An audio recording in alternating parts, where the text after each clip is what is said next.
Welcome to Part 2 of Education in a Social Democracy, the careers and continuing influence of Robert Maynard Hutchins and John Dewey.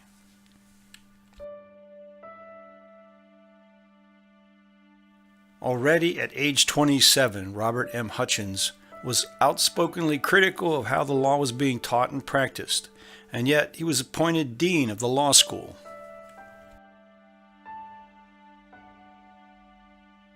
The president of Yale University encouraged Hutchins' idea of incorporating the social sciences into the study of law.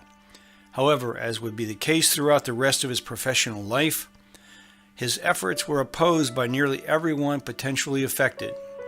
Typical of his decisions, he early on brought the well-known liberal William O. Douglas from Harvard to join the faculty.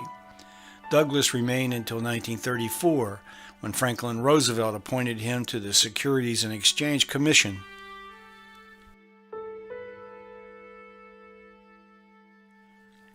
And at the end of the 1929 academic year, Hutchins left Yale, appointed the new president of the University of Chicago, the Midwest's grand educational institution endowed by none other than John D. Rockefeller.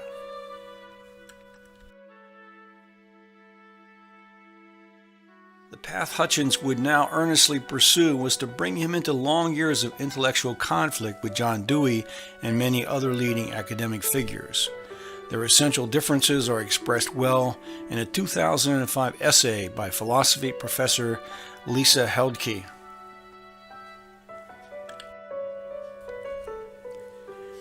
She wrote, "Hutchins emphasized the contents of the education proposed by the Greeks, but largely ignored its context, the fact that this was education for a particularly constituted citizen of a particular kind of democracy, who must be liberated from particular forms of intellectual bondage.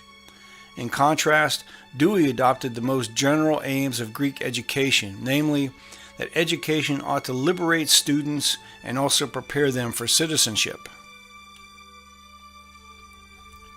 He, Dewey, recognized that just as the Greeks designed their education for a particular time and place, so too must we. It will not do to adopt the content of Greek education whole cloth, for they and we understand liberation and citizenship in some fundamentally different ways."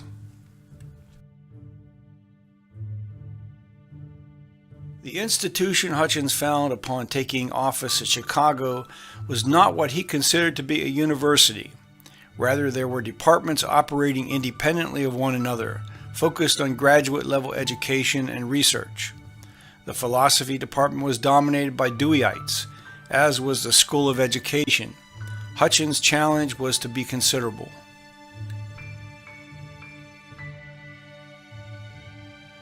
What Hutchins immediately called for was cooperation between departments. More threatening to the senior members of the faculty, he questioned the value of tenure.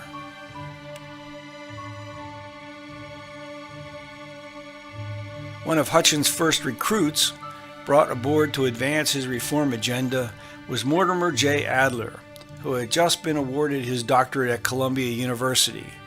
The faculty did not react with great enthusiasm, particularly because Adler was to be paid more than any other member of the philosophy department faculty.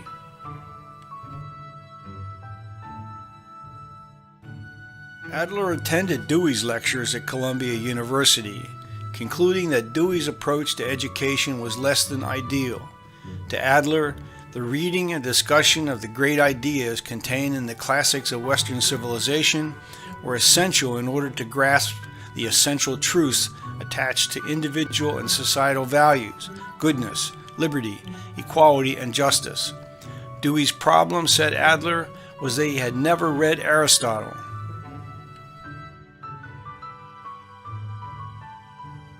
With Adler safely aboard, Hutchins next set about to reorganize undergraduate education.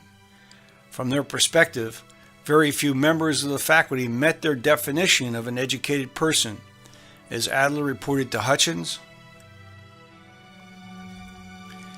"You have huge mountains of convention, prejudice, laziness, stupidity, vested interest, and economic fear against you.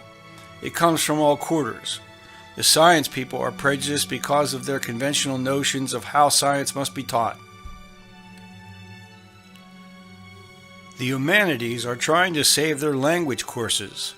They are all greedily protecting their private diggings, and what gets me sorest is that they are doing so under the false banner of educational theory. Hutchins included himself in this group of uneducated educators, and so, with Mortimer Adler as teacher, Hutchins joined 20 entering freshmen in the first course based on the classic works of Western civilization. There were no written exams. The students were subjected to an oral examination upon completion.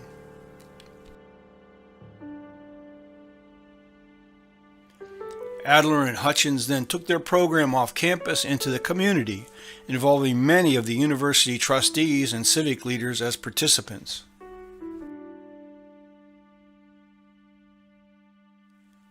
Decades later, interviewed by Dick Cavett, Adler recalled his days as a student of John Dewey.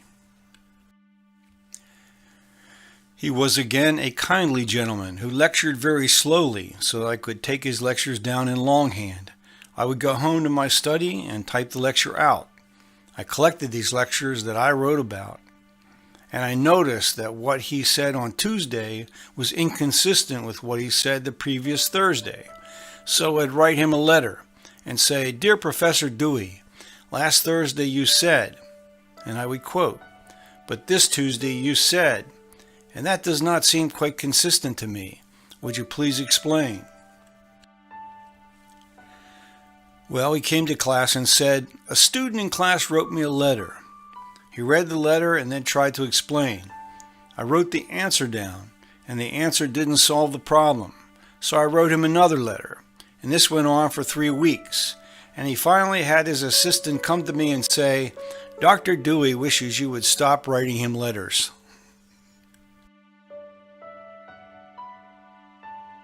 Things were not going well for Mortimer Adler at the University of Chicago. The dean of the philosophy department declined to renew his contract. Hutchins used his influence to secure for Adler a position on the law school faculty. Adler's critics began to refer to him as Professor of the Blue Sky.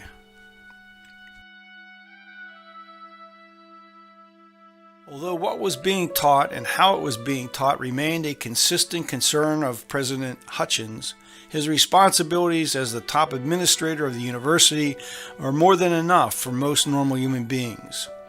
A sign on his desk read, "Don't tell the president what he already knows." As he observed, "The problem of time is insoluble. The administrator should never do anything he does not have to do, because the things he will have to do are so numerous he cannot possibly have time to do them all." A university administrator has at least 5 constituencies: the faculty, the trustees, the students, the alumni, and the public. He could profitably spend all his time with any one of the 5. What he actually does, of course, is to spend just enough with each of the 5 to irritate the other 4.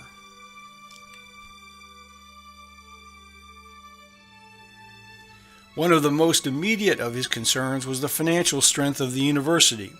This was the early 1930s, and many of the fortunes sustaining this and other universities were significantly diminished by the Depression. Then, as today, fewer and fewer students could afford the cost of a university education.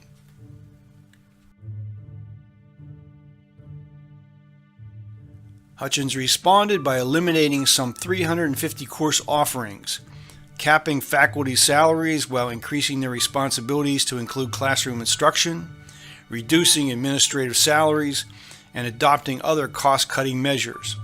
However, in 1935, he reported to the trustees, "The most serious element in the university's situation, and the only disturbing one, is its financial position. We have been able to preserve all the essential characteristics of a great university: academic freedom, excellent research, and competent teaching, in the face of unprecedented hardships." Already, the young university president was attracting attention in political circles. In 1932, he was invited to address the Democrats at their national convention. He expressed what he believed were the widely shared concerns of his generation. Upon what terms may a political party claim our allegiance? We demand an honest party. We demand a party of the people. We demand a progressive party. We demand intelligent leadership.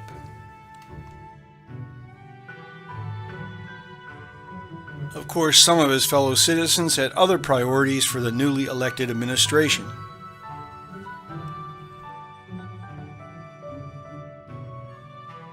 Hutchins also acknowledged that prohibition had failed and called for repeal of the 18th Amendment. He went on to call for a pledge by the Democrats that they would do all that was required to promote world peace, including unilateral disarmament if other nations chose not to join the United States. Neither military nor economic power was, he argued, a legitimate instrument of power against other nations.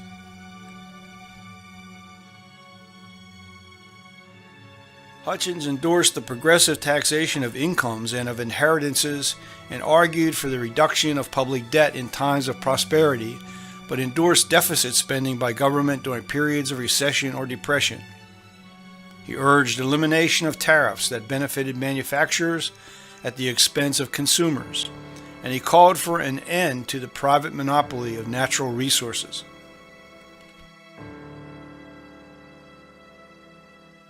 John Dewey, who embraced the economic program advanced by Henry George, went on the radio in 1932, calling for dramatic changes in how government raised its revenue as the key to a stable economic future.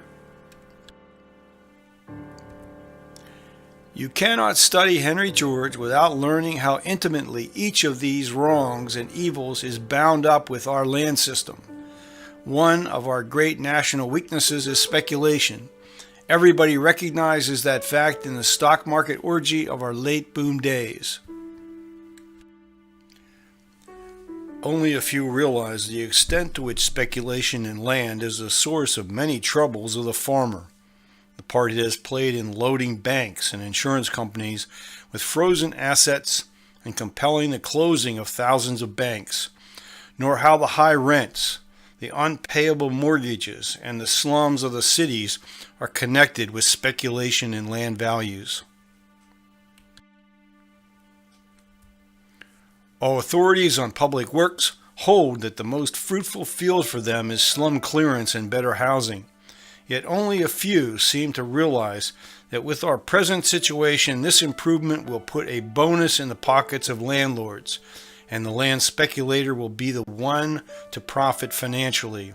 For after all, buildings are built on land.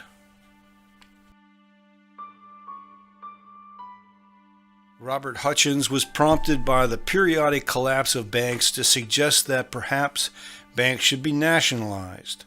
Anticipating the charge that what he was proposing was an attack on the American system, Hutchins declared, "These measures are the minimum program demanded by the present emergency. In that sense, it is truly conservative, for the true conservative is not interested in conserving chaos.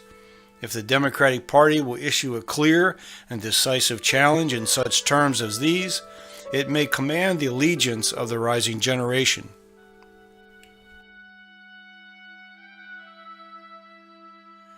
It is worth repeating the comment made by Harry Ashmore regarding this speech. In that brief compass, he managed to gore most of the sacred cows in the nation's political pasture, and he brought the young Democrats to their feet cheering.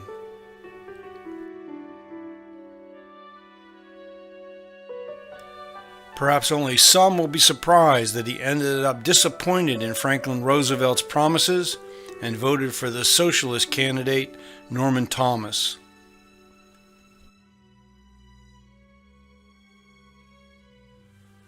Norman Thomas stood for democratic socialism. Others, less patient for changes to what they believed was a system bankrupt of fundamental justice, thought they saw in Soviet-style state socialism the solution to a better future.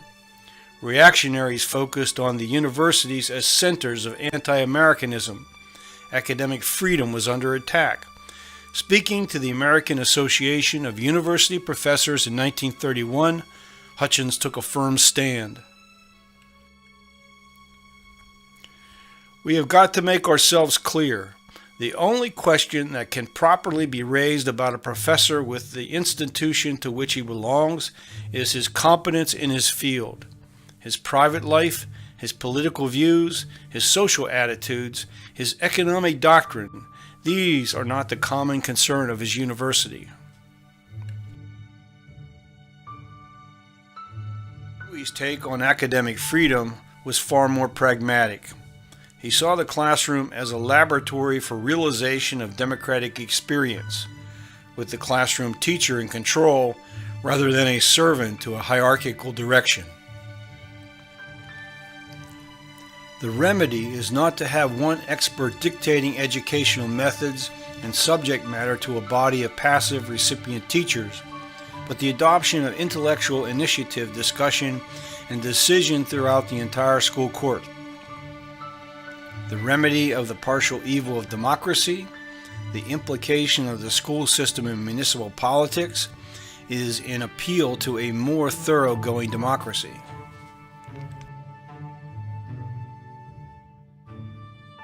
Neither the pressures of the Great Depression nor the chaos in world affairs diverted the attention of Hutchins from his advocacy for educational reforms. Although a larger and larger percentage of young people were completing primary and secondary schooling, Hutchins challenged those who believed the system was working. In a speech before the National Education Association, he charged, "The elementary schools are 8 years for no better reason than that Horace Mann, when he went to Germany to find a school to imitate, imitated the wrong one, and imposed upon this country as a preparatory unit a school that was terminal in its native land." The high schools are largely dominated by collegiate requirements that have no application to a majority of their students. The junior colleges are frequently 2 years more of high school, or pale imitations of the first 2 years at the state university. The colleges of liberal arts sometimes seem to duplicate the high school at one end and the university at the other. The universities are weird mixtures of general education, specialized study, professional training, and college life. If we are ever to alter the public attitude toward education, we must clarify the functions of all these organizations and their relationships to each other.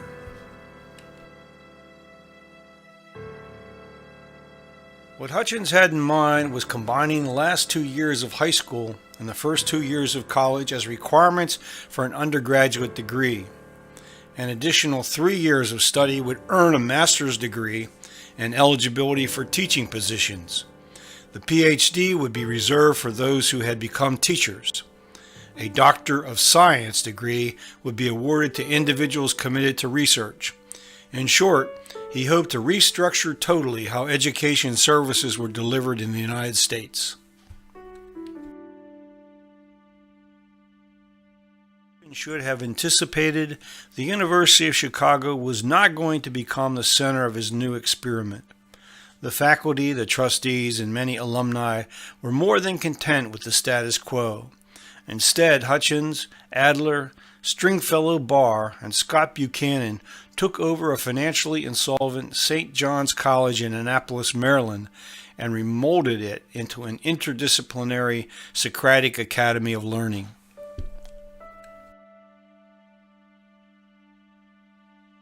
Throughout the 1930s, Hutchins continued to deliver his message that the nation's schools, colleges, and universities were delivering far less than promised.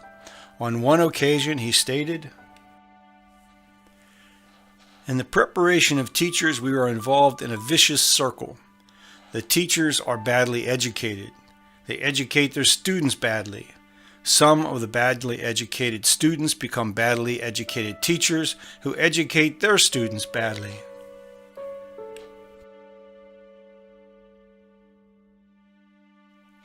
John Dewey's reaction to this reality focused on the low economic standing of teachers, and for this reason he strongly supported the unionization of teachers.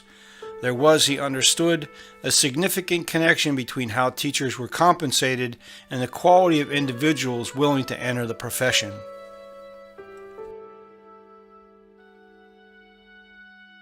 Hutchins attempted, from his perspective, to answer the question of where the education system had gone wrong. New England invented the horrid machinery composed of course grades, course credits, course examinations, and required residence through which we determined by addition, subtraction, multiplication, division, and a logarithm table the intellectual progress of the young. Of course, this machinery has nothing to do with education and constitutes, in fact, one of the prime obstacles in its path.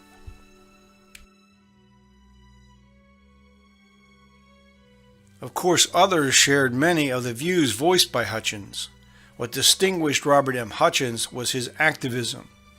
As Harry Ashmore explains,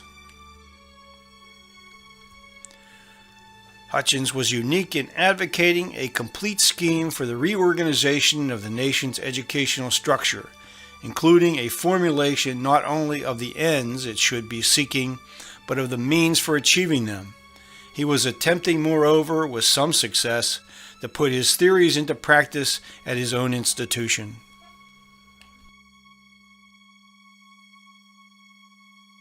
With every speech at every conference, Hutchins kept up his attack on conventional wisdom. The nation's universities had lost their way, abandoning deductive reasoning and thereby abandoning the path to new knowledge. He quoted leading scholars who concurred that the experimental method could not produce abstract ideas, but could only be directed by them. One of his most important observations was this: an anti-intellectual attitude toward education reduces the curriculum to the exposition of detail. There are no principles. The world is flux of events. We cannot hope to understand it. All we can do is watch it. A curriculum of current events, without reference to the intellectual and artistic tradition that has come down to us from antiquity, is the only possible course of study which anti-intellectualism affords.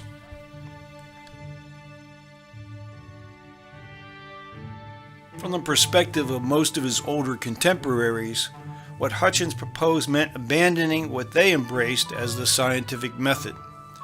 To Hutchins, values were central, first principles the source of philosophical knowledge. Aristotle was the most important source of the fundamental philosophical concepts, Thomas Aquinas the source of the system of values.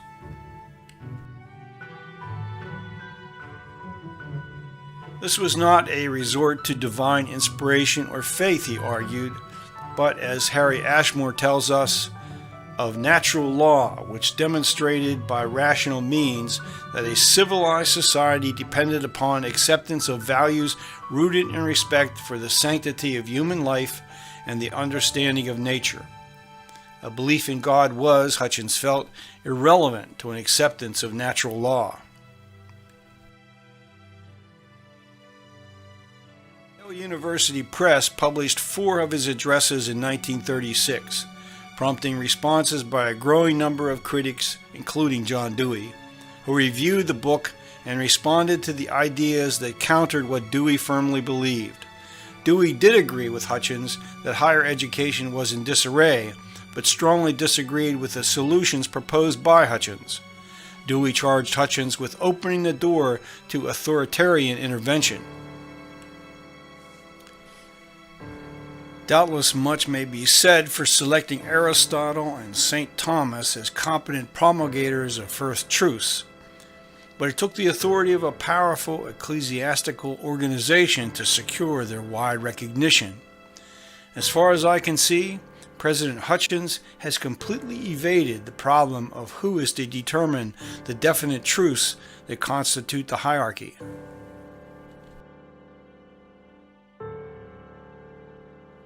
Hutchins provided a detailed response, indicating that Dewey had both misunderstood and misrepresented his views. Mr. Dewey's dexterous intimation that I am a fascist in result, if not intention, suggests the desirability of the education I have proposed. A graduate of my hypothetical university, writing for his fellow alumni, would know that such observations were rhetoric and would be received as such. As a matter of fact, fascism is a consequence of the absence of philosophy. It is possible only in the context of the disorganization of analysis and the disruption of the intellectual tradition through the pressure of immediate practical concerns. Mr. Dewey has suggested that only a defective education can account for some of my views. I am moved to inquire whether the explanation of some of his may not be that he thinks he is still fighting 19th century German philosophy.